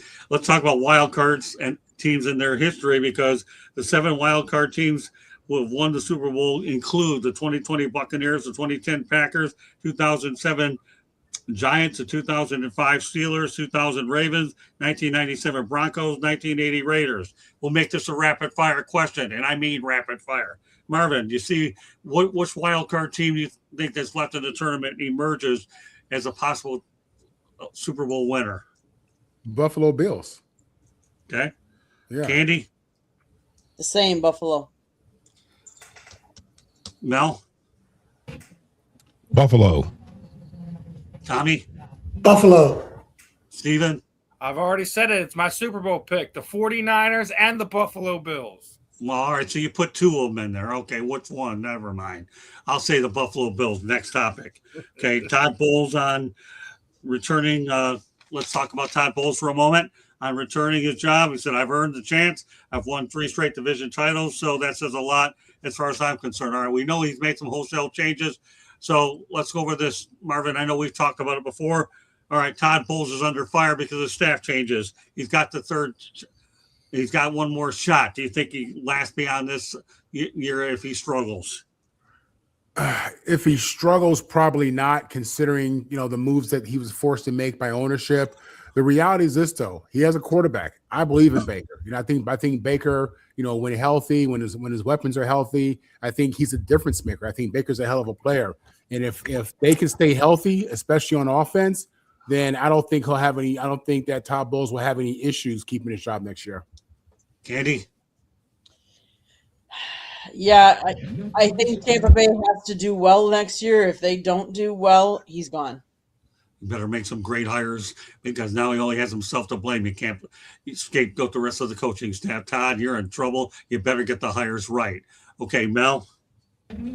Yeah, I mean, obviously, would they get rid of the offensive coordinator? Is that what they did? That and a lot more. I mean, they got a new offensive coordinator, right? Because their offensive coordinator is the head coach at Jacksonville. So, it takes some time for these things to work out. I've never, I like Todd Bowles. I'm all for, guys getting an opportunity to get to get a head coaching position. I'm glad he got a second bite at the apple. The Jets was a difficult deal for him.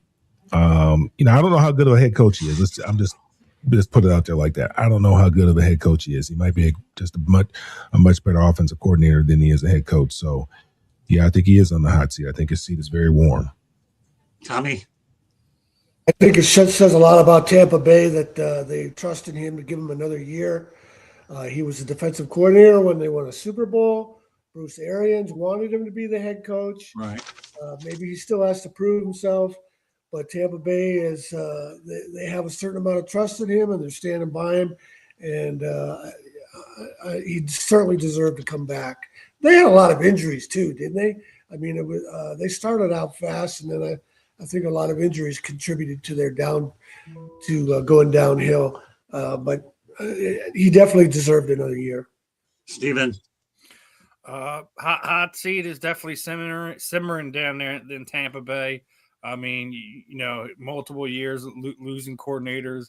It's rough. And yes, there was multiple injuries. I still think that their problem really isn't on offense. I think they have a decent offense. They got one of the best young right tackles in football down there. I think they really need to address the defensive side of the ball and get some players. They are another one that fell victim to the Haason Reddick freight train there and got absolutely nothing back for it. I barely think he had a handful of sacks this season. So, not getting that edge rush production kind of hurt them. So, I mean, I think it's probably one of the things I would look to them fill through either free agency or the draft this year. But yeah, he deserved to come back and at least get one more crack on it.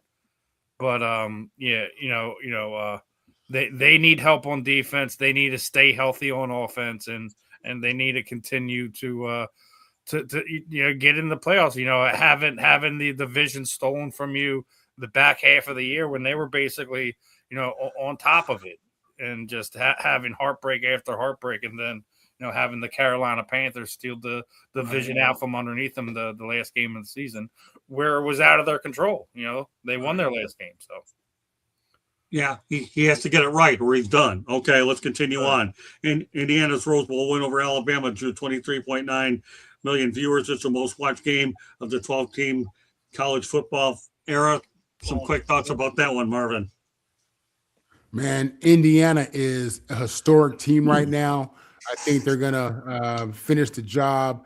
What they did against Alabama, just first of all, it lets us know, again, this is not Nick Saban's Alabama. This is a whole new Alabama situation. But even with that, man, Indiana is on fire. offense, defense, quarterback. Man, they look so good out there. It reminds me of an all-time team. You think of 2004 USC, 2001 UM. I mean, they are dominating teams and beating teams like that. And they did Alabama the same way. They treated Alabama like they were, Milwaukee State University or something like that. As if it wasn't Bama. So I was highly impressed. I was one of the 23 million people watching the game, and just in disbelief of how this Alabama program just got dragged. Candy. Yeah. It's just kind of crazy how it all came about. And I'm sorry, I lost my train of thought. Go on to Mel. All right, go ahead.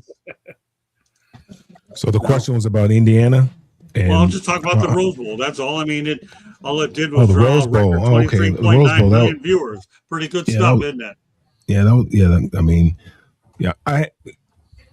I've been telling people, I've been watching Alabama for a while. Indiana for a minute.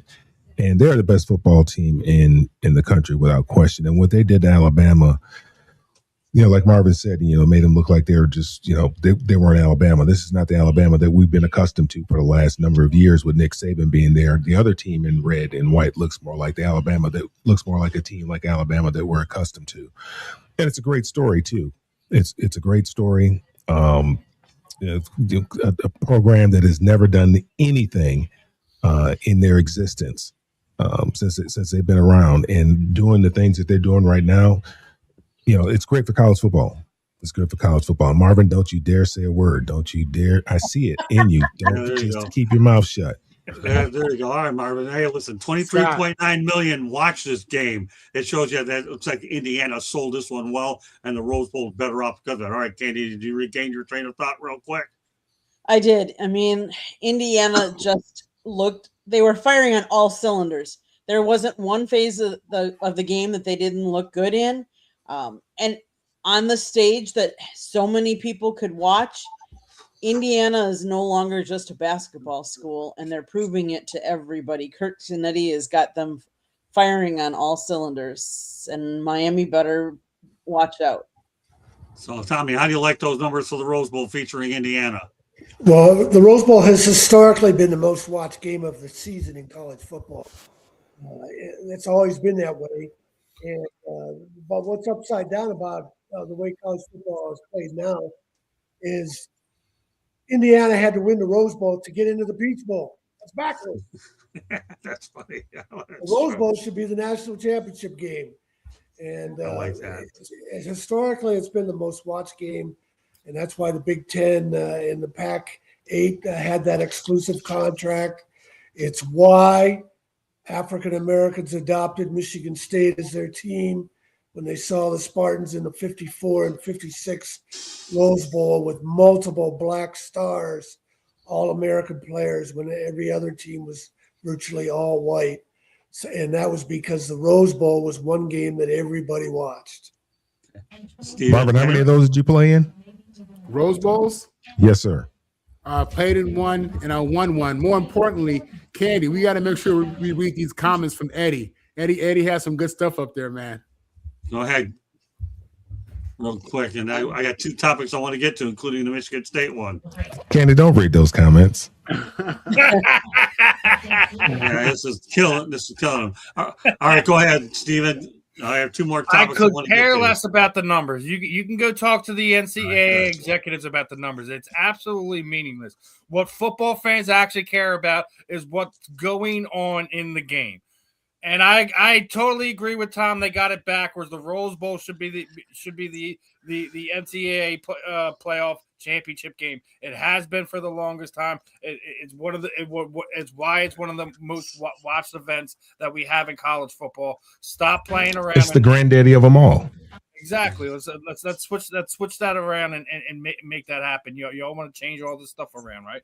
So make that happen. But I said it a few weeks ago. Marvin remembers when we were doing our little early predictions.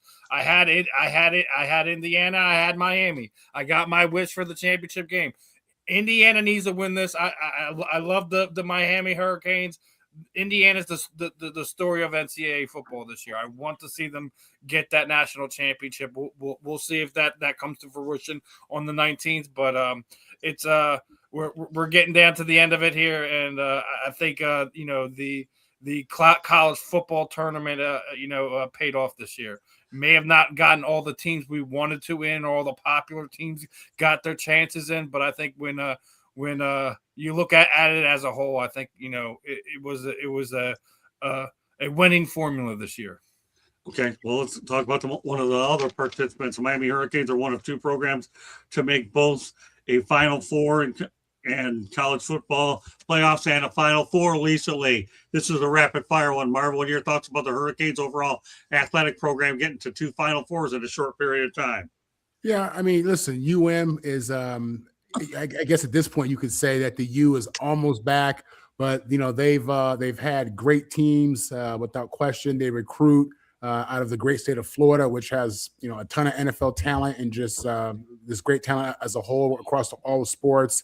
It doesn't surprise me at all that these kids are going to a school like UM, and UM's having the success that they're having with the Final Fours. Candy?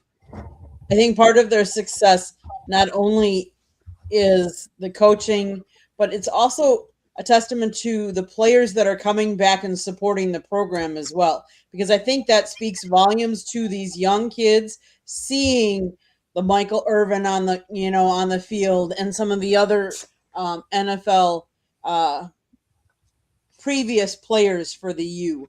So I think that matters too. And they have a lot of NFL players that played in the NFL.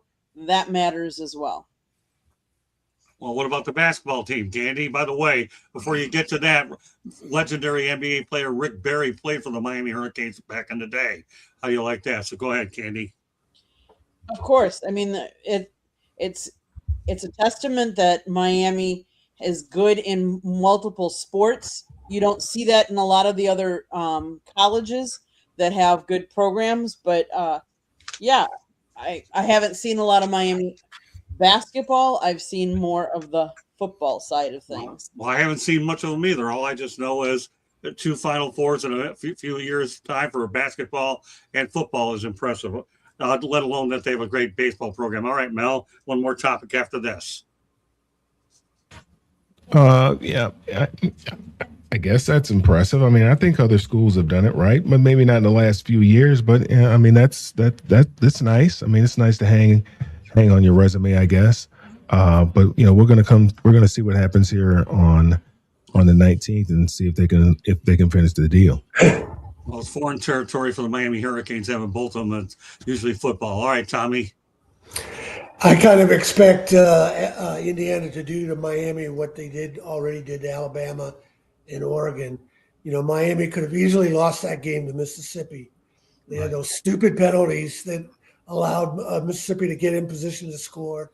And then on that last play, could have easily called pass interference and put the ball to, 2-yard line and that one more untimed play. So I expect Indiana is so efficient and so clean. I expect Miami to make enough mistakes that Indiana will beat them. And what about the basketball program? You surprised, or Jim Larinaga done a good job, and High Lucas? It's one of the great basketball stories of all time. Miami has never been a strong basketball program. So, it was great. All right, Steven, you have the final word if you want to say much about this one. Listen, everyone knows that Miami's known for football. So the fact that they've made a Final Four in basketball is definitely a testament to the changing culture down there. So we'll see if that's something that they're able to sustain. I'm not willing to place any bets on it, but like I said, they made the best of their opportunities in football this year. They're in the Final Four. They're actually going to be at home if you think about it, because where the game's being held. So they're probably going to get embarrassed in front of their hometown fans. Yeah, Hard Rock Stadium. I've had a lot of great memories there. Seen a couple Super Bowls as well. All right, Katie, is there something you want to add real quick? I do want to add rest in peace to former Miami Hurricanes coach Bill Courtney, who died at the age of 55. Thank you, Candy.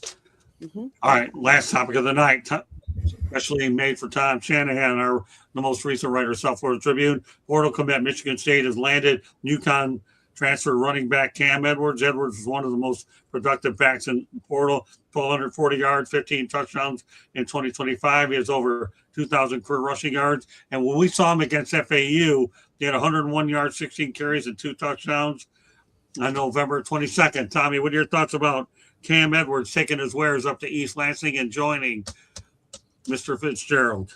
Well, I think Michigan State has filled a lot of holes, and that includes the offensive line. So Cam Edwards might have seen the offensive line. One of his teammates, one of the best left tackles in the country, also from UConn, also is going to Michigan State. So I think that probably has part of it.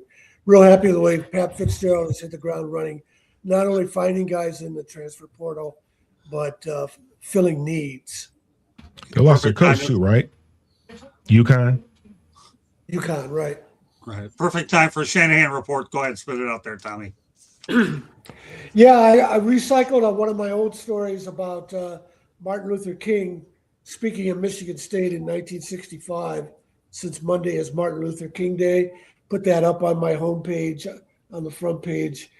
In November of 1964, Martin Luther King picked up the Nobel Prize Award in Norway.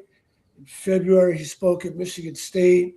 And then in March and April, he had the marches in Selma that he led. What was interesting about his speaking at Michigan State in February of 1965 is it was a fundraiser for Michigan State student government. They were sponsoring students to go down to Mississippi in the summer to help register voters, summer of 1965. That's only 1 year after Cheney, Goodman, and Sweeney were murdered in Mississippi. But there were still lots of people willing to go down there and support the civil rights movement.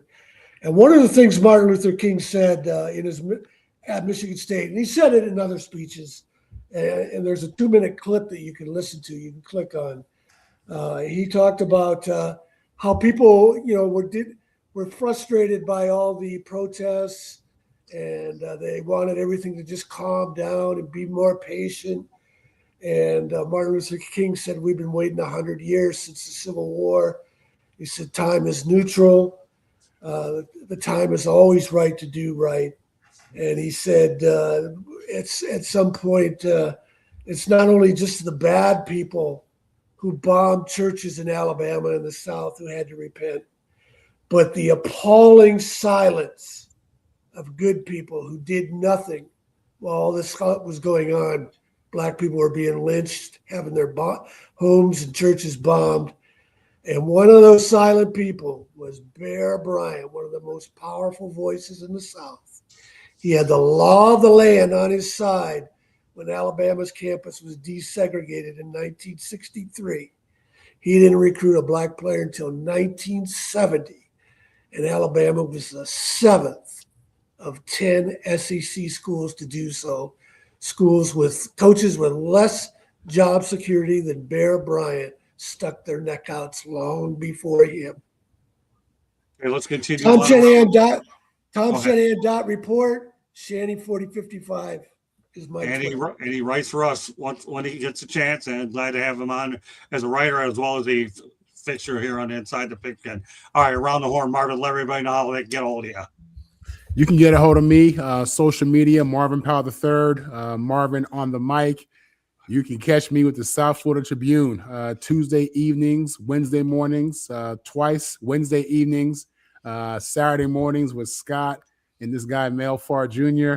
And you can catch me, here we go, roundtable.com. We have the Nets Roundtable, we have Jags Roundtable, we have Bucks Roundtable, and we have Kings Roundtable. Thank you, Ms. Net. So you're talking about basketball, Marvin? Yeah, he just talked a little at a high level, Mel. At a high level, yes. Yeah. Also, next programming note: next Wednesday, Marvin, the Motor City Mad Mouth, and Marvin and on the Mike Show return next Wednesday. So we'll go ahead. All right, Stephen, real quickly, what do you have on tap for tomorrow night? as well we as got a lot. I'm a busy person this week, so I already said it once on the network within the last handful of days, but Scott is going to allow me a special interview tomorrow night, as we're going to be talking to former Philadelphia Phillies pitcher who threw a no-hitter for them. Mr. Tommy Green's going to be joining us. I also have 2 different combat sports interviews at the end of the week. I'm going to be joined by just signed his Knucklemania contract for February 7th here in Philadelphia. Travis the Animal Thompson is going to be joining us, and the brother to BKFC, owner and founder Damon Feldman is going to be joining us. He also founded Celebrity Boxing, and they just recently launched his Extreme Fighting Championships as well. So Damon's going to be joining us Sunday morning for a talk. So we got a lot of fun stuff going on here on the South Florida Tribune, my friends. All right, Candy, one more station break. We're done. South Florida Tribune Publishing Company published a book, Lessons from the Microphone, Tuning into the Enduring Wisdom of Visionary Leaders. It is written by our host, Scott, the Motor City Madmouth Morganroth. Talks about his 40-plus years in the business. It is available on Amazon, Barnes & Noble, Kindle, Google, and Apple Books. Watch for the audiobook coming shortly. There's also a link on our website, www.southfloridatribune.com, where there's a plethora of great content, so go check it out. If you like to listen to podcasts, you can find us wherever you get your podcasts. If you see that red subscribe button in that lower right-hand corner, click it, like us, share us with all your friends and family, and then turn on your notifications. Or if it's easier to take the QR code, go take that QR code and hit the subscribe button. Give us some love. Thanks to everybody in the chat room. One last plug. If you missed it earlier tonight, Tuesday nights, 7:30, the Chicks podcast. It's me and some girls all talking sports primarily. All right. Well, we want to thank Ben True for being on earlier. We want to thank Marvin, Paul, Candy, Mel, Tommy, and Steve Reichel, who's going to have the prime time tomorrow night. So, and the Sports Exchange will be the early show, and Stevens will be later. So, want to thank everybody for joining us on this edition of Inside the Picton. And of course, Saturday we'll always have a great show. Lots of other good programs on the network as well the rest of the week. So, meanwhile, everybody enjoy your night. Enjoy the football. We'll have more hay and a whole lot more to say. Peace on behalf of Marvin and the rest of us. Take care, everybody. We'll see you and watch our program. Lots of great stuff the rest of the week and into next week. Take care, everybody. God bless. And also, one last thing, Candy and I will be covering the Senior Bowl at the end of the month. Looking forward to our coverage out there as well. That does it. Good night, everybody, and thanks for joining us.